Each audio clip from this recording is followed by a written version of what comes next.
কুসুম ধারাবাহিকের আজকের পর্বের বিস্তারিত জানতে গল্পের শুরুতে দেখা যায় কুসুম অনুশ্রীকে বলছে কি হয়েছে তোমার মাথা কেটে গেছে দেখি। তখন ঈশান মাতালোমো করতে করতে আয়ুষকে বলে, তুমি হুবহু ইন্দ্রাণী গাঙ্গুলির মতো, কোনো মানুষের কোনো অনুভূতির দাম নেই।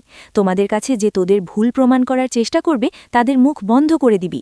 আজ থেকে প্রতিটা সিদ্ধান্তে তোর পাশে ছিলাম আমি, কিন্তু আজ থেকে যা কিছু হবে সেটার জন্য তুই দায়ী থাকবি। আয়ুষ অনুশ্রীকে বলে, তুমি ঠিক আছো তো? অনুশ্রী বলে, ভাইদা, ঈশান তোমার সাথে যা যা ব্যবহার করেছে আজ, তার জন্য ক্ষমা করে দিও। আমি জানি না ও কি খেয়েছে, কেন ও তোমার সাথে এমন করছে। তুমি প্লিজ ওর সাথে রাগ করে থেকো না, বলে চলে যায়। কুসুম আয়ুষকে বলে, কারো ফাঁদে পা দেবেন না ছোট সাহেব। কেউ হয়তো চাইছে এই পরিবারের প্রতিটি মানুষ একে অপরের বিপক্ষে যাক, তার কাজ এত সহজ করে দেবেন না ছোট সাহেব। আপনার পুরোপুরি অধিকার আছে নিজের ভাইকে শাসন করার। ওনার গায়ে হাত তুলে আপনি হয়তো ঠিক কাজ করেননি। আয়ুষ বলে, কুসুম, সবকিছুর পরেও ঈশানকে এক্সপ্লোর করছো? ছোট সাহেব, আপনি ভুল করেছেন, আর আমি কারো সাপোর্ট করছি না, কিন্তু আমি যেটা বললাম সেটা একবার ভেবে দেখবেন। আয়ুষ বলে, কুসুম, আমি কিন্তু ওকে মারতে চাইনি, ওর ব্যবহার দেখে আমি ওকে মারতে বাধ্য হয়েছি। কুসুম বলে, ছোট ভাই যদি কোনো ভুল করে বড় ভাইয়েরই দায়িত্ব সেটা শুধরে দেওয়ার। ছোট সাহেব, আপনার অনেক দায়িত্ব। আয়ুষ বলে, দেখো কুসুম, আমি বড় বলে আমি সমস্ত দায়িত্ব পালন করব, ও ছোট বলে উশৃঙ্খলের মতো করবে, এটা কিন্তু আমি হতে দেব না। কুসুম বলে, আমি কি সেটা একবারও আপনাকে বলেছি? আমি শুধু আপনাকে এটা বলছি যে আপনি এই বাড়ির বড় ছেলে। আপনার দায়িত্ব হলো এই পরিবারের সকলকে একসাথে রাখা। একে অপরের বিপক্ষে গেলে ক্ষতি হতে পারে, আর তাতে কারো লাভ হলেও হতে পারে। এত রাতে আমি যে আপনার ঘরে আছি সেটা যদি কেউ দেখে তাহলে আবার ভুল বুঝবে। আমি আসি। পরের দিন সকালে ঈশানকে কুসুম বলে, ঈশান সাহেব, আপনার চা। ঈশান কুসুমকে বলে, কি হয়েছে জাদুঘর? অনুশ্রী আমার সাথে কথা বলছে না, তুমিও মুখটা এমন ভার করে রেখেছ, কি হয়েছিল কালকে? কুসুম বলে, কি হয়েছিল? আপনার মনে নেই কালকে কি করেছেন আপনি? কাল রাতে আপনি আবার ছাইপাশ খেয়ে জানায় তা করেছেন। কাল রাতে আপনি কি করেছেন তা আমি নিজের চোখে দেখেছি। ঈশান সাহেব, আপনি ছোট সাহেবকে যা নয় তাই বলেছেন, এমনকি অনুশ্রীকে ধাক্কাও মেরেছেন, ওর কপালে চোট লেগেছে। ঈশান বলে, কি বলছো তুমি? আমি তো কথা দিয়েছিলাম আর ড্রিঙ্কস করব না, আর আমি সত্যিই কালকে ড্রিঙ্কস করিনি। কুসুম বলে, আমি বিশ্বাস করি না। ঈশান মনে মনে ভাবে, আমি কখন ড্রিঙ্কস করলাম? আমার তো কিছুই মনে নেই। কুসুম বলে, আপনার মনে পড়ছে না তো কালকে রাতে আপনি কি করেছিলেন? তাহলে যদি মনে পড়ে ছোট সাহেবের কাছে ক্ষমা চেয়ে নেবেন। ঈশান বলে, আমার মনে পড়েছে, আমি ভাইদার কাছে গিয়েছিলাম, ভাইদা আমাকে মেরেছে। কুসুম বলে, আপনাকে এমনি এমনি মারিনি, তার পেছনে নিশ্চয়ই কোনো কারণ ছিল। আপনি ছোট সাহেবের কাছে গিয়ে একবার ক্ষমা চেয়ে নেবেন। ঈশান বলে, আমি ক্ষমা চাইতে পারবো না। প্রত্যেকটা পরিস্থিতিতে আমি ভাইদার পাশে থেকেছি, কিন্তু আমি যখন ভাইদাকে কিছু বোঝাতে চাই ভাইদা আমার কথা শোনে না। এটা ভাইদার অহংকার। আমাকে মেরেছে ভাইদা, তাই ক্ষমা চাওয়ার তো প্রশ্নই ওঠে না। আমি না ভাইদার কাছে ক্ষমা চাইব আর না কথা বলবো। তখন কুসুম বলে, ক্ষমা তো আপনাকে চাইতে হবে, আর ক্ষমা চাইলে কেউ ছোট হয় না, ভুলের প্রায়শ্চিত্ত বলা হয়। মেঘা মীনাক্ষীকে বলে, কাকিমণি, এদিক দিয়ে যাচ্ছিলাম তাই ভাবলাম তোমাকে কথাটা বলে দিয়ে যাই, ইম্পর্টেন্ট কথা। তোমাকে অনেক সুন্দর লাগছে, তুমি কিন্তু যতটা সুন্দর ততটাই স্মার্ট। এই বাড়ির সবাইকে তুমি কি সুন্দর দেখে রাখো, যত্নে রাখো, তারপরও নিজেকে কিভাবে এভাবে ফিটফাট রাখো। তোমার থেকে এই বাড়িতে বউ হয়ে আসার পর কত কিছু শিখতে হবে, শেখাবে তো? মীনাক্ষী বলে, হ্যাঁ শেখাবো তো। মেঘা বলে, এই দুই ভাইয়ের ঝামেলা কিভাবে মিটাবে গো? মীনাক্ষী বলে, আয়ুষ আর ঈশানের ঝামেলা হতেই পারে না। মেঘা, শোনো, তুমি তো নতুন এসেছ, এরা একে অপরের জন্য প্রাণ দিতে পারে, কিন্তু ঝগড়া ঝামেলা করবে না। মেঘা বলে, এ বাবা, তাহলে এ বাড়িতে কাল যা হয়েছে তোমার কান অবধি পৌঁছায়নি? আসলে আমি তোমাকে ভরসা করি বলে এই কথাগুলো বলছি, তুমি কাউকে বলো না। আয়ুষ আর ঈশানের মধ্যে না কাল রাতে ঝগড়া হয়েছে, আয়ুষ তো ঈশানকে চড় মেরেছে। মনিকে প্লিজ এই কথাগুলো বলো না। আয়ুষ যদি জানতে পারে আমি তোমাকে এগুলো বলেছি তাহলে তো আমার সাথে ওর খুব ঝামেলা হয়ে যাবে। মীনাক্ষী বলে, আরে না না, আমি কাউকে কিচ্ছু বলবো না, তুমি আমার ওপর চোখ বন্ধ করে ভরসা করতে পারো। ওইদিকে কুসুম সব শুনে ফেলে মেঘা আর মীনাক্ষীর কথা। কুসুম মনে মনে বলে, ছোট ম্যাডামকে জানাবেন সেটা আমি জানি, কিন্তু তার আগেই আমাকে ছোট সাহেবের সাথে কথা বলতে হবে। মেঘা ম্যাডাম এই পরিবারে যে ঝড় তুলতে চাইছেন সে ঝড় আমি থামাবই। মেঘা বলে, তীর একদম ঠিক নিশানাতে পৌঁছেছে, এবার যেখানে বলার সেখানে ঠিক বলবে, তারপর টানটান একটা খেলা হবে। ইন্দ্রাণী গাঙ্গুলি দুই ছেলের মাঝে প্রথমবার ঝামেলা হয়েছে, সেটা আমার জন্য হয়েছে, আর ঠিক এই ঘটনাকে কেন্দ্র করে আমি প্রথমে কুসুম সরকারকে কিস্তি দেব, তারপর মাত। কুসুম অনুশ্রীকে বলে, খুব বড় একটা সমস্যা হয়ে গেছে অনুশ্রী। ঈশান সাহেব আর ছোট সাহেবের মধ্যে কাল রাতে যে ঝামেলা হয়েছে সেটা ছোট ম্যাডাম জানতে পেরে গেছে। এখন ছোট ম্যাডাম যাচ্ছে দেবীমাকে সবটা জানাতে। অনুশ্রী বলে, কি বলছো কুসুম? এই ঘটনা তো শুধু আমরা 4 জন জানতাম, কাকিমা কি করে জানল?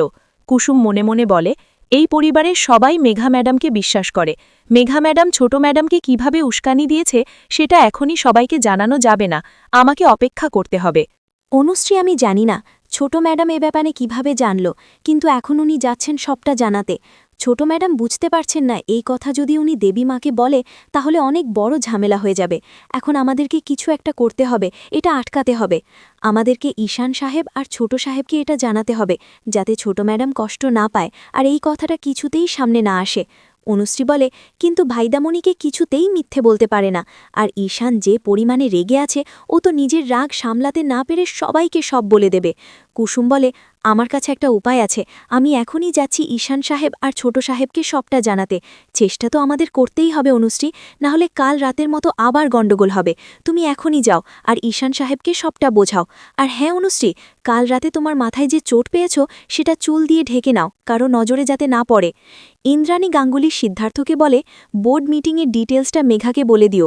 মীনাক্ষী এসে ইন্দ্রাণী গাঙ্গুলিকে বলে, ও দিদি, তুমি জানো কাল রাতে কি হয়েছে?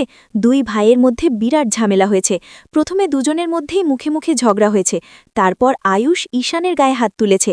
ইন্দ্রাণী বলে, হতেই পারে না, আয়ুষ আর ঈশানের মধ্যে মতভেদ হতে পারে, কিন্তু ঝগড়া, গায়ে হাত দেওয়া হতেই পারে না। সিদ্ধার্থ বলে, মীনাক্ষী, তুমি কোথা থেকে কি শুনে আসো? আয়ুষ আর ঈশানের মধ্যে এসব হতেই পারে না। মীনাক্ষী বলে, তাহলে তুমি ওদেরকে ডেকে জিজ্ঞেস করো, আমি মিথ্যে বললে আমাকে শাস্তি দিও। ইন্দ্রাণী বলে, দীপালি, আয়ুষ আর ঈশানকে ডেকে নিয়ে আসো। রাজগাঙ্গুলি বলে, তুমি যদি জানো ওদের মধ্যে ঝামেলা হতে পারে না, তাহলে ওদের ডেকে পাঠাচ্ছ কেন? ইন্দ্রাণী বলে, আমি জানি ঈশান আয়ুষকে ওর ভগবান মনে করে, আর আয়ুষ ঈশানকে প্রাণের থেকেও বেশি ভালোবাসি, তাও আমি ডেকে পাঠাচ্ছি, যাতে ছোট আবার ভুল প্রমাণিত হয়। মেঘা মনে মনে বলে, কুসুম, এবার বুঝবে কত ধানের কত চাল। আমাকে চ্যালেঞ্জ দেওয়া, নাও এবার। কুসুম আয়ুষকে বলে, ছোট সাহেব, আমার আপনার সাথে কথা আছে, বলেই আয়ুষের কান থেকে ফোন কেড়ে নেয়। আয়ুষ বলে, কুসুম, তোমার মাথা খারাপ হয়ে গেছে?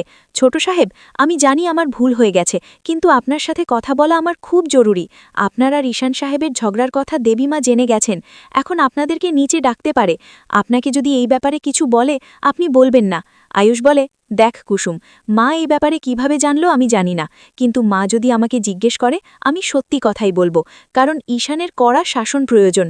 কুসুম বলে, আমি জানি ঈশান সাহেব যেটা করেছে ভুল করেছে, কিন্তু এই দেবীমা এটা জানলে কষ্ট পাবে। আপনি নিজেই তো বড় ভাই হিসেবে ঈশান সাহেবকে শাসন করতে পারেন। আমার বিশ্বাস ঈশান সাহেব আপনার কথা শুনবে। আয়ুষ বলে, আমি মাকে মিথ্যে কথা বলবো না, এটাই ফাইনাল। কুসুম বলে, সত্যি বলে আপনজনদের কষ্ট দেওয়াও ঠিক নয়, মাঝে মাঝে মিথ্যেও বলতে হয় ছোট সাহেব। আয়ুষ বলে, আমি আপনাকে যা করতে বলছো সেটা আমি ছোট থেকেই ঈশানের জন্য করে আসছি, কিন্তু আর না। কুসুম বলে, আমি আপনাকে ঈশান সাহেবের জন্য কিছু করতে বলছি না, কিন্তু আপনি দেবী মায়ের জন্য এটুকু করবেন না ছোট সাহেব? আপনি যা করতে চাচ্ছেন এতে দেবী মা কষ্ট পাবেন, আর আপনি কি চান দেবী মা কষ্ট পাক? আয়ুষ বলে, কুসুম, তুমি যেইটা করতে বলছো আমি সেটা করতে পারবো না, তুমি প্লিজ যাও। কুসুম বলে, আমার কেন জানি না মনে হচ্ছে ঈশান সাহেব কাল রাতে যা করেছিলেন তার পেছনে অন্য কোনো কারণ আছে। এই কারণটা আমাদের খুঁজে বের করা দরকার, তাহলেই এসব পরিষ্কার হয়ে যাবে। এখন আপনাদেরকে মিলেমিশে থাকতে হবে, আগে যেমন ছিলেন। আয়ুষ বলে, কুসুম, তুমি যেটা ভাবছো সেটা যে সবসময় ঠিক, এই ধারণা কিন্তু ভুল। কুসুম বলে, আমি যেটা ভাবছি এটা যদি ভুল প্রমাণ হয় তাহলে সবথেকে বেশি আমি খুশি হব ছোট সাহেব, আর ঠিক ভুল জানার আগে এই ব্যাপারটা গোপন রাখার চেষ্টা করবেন। তখনই দীপালি আয়ুষকে ডাকতে আসে আর বলে, আয়ুষ বাবা, ম্যাডাম তোমাকে ডাকছেন। ইন্দ্রাণী গাঙ্গুলি আয়ুষকে বলে, স্কুল প্রজেক্টের রিপোর্ট কি? আয়ুষ বলে, আমার দিক থেকে যা যা করার করেছি। তারপর ঈশানকে বলে, ঈশান বলে, আমারও যা যা করার করেছি। আয়ুষ বলে, তোর যদি এত দায়িত্ব থাকতো তোর কাজটা পেন্ডিং থাকতো না। কুসুম মনে মনে বলে, এতবার বোঝানোর পর ওনারা বুঝলেন না। ঈশান বলে, সবার সামনে অপমান করে খুব শান্তি পাচ্ছিস তো? এই হলো বড় ভাই। আয়ুষ জোরে বলে, ঈশান। ঈশান রেগে বলে, একদম গলা চড়াবি না।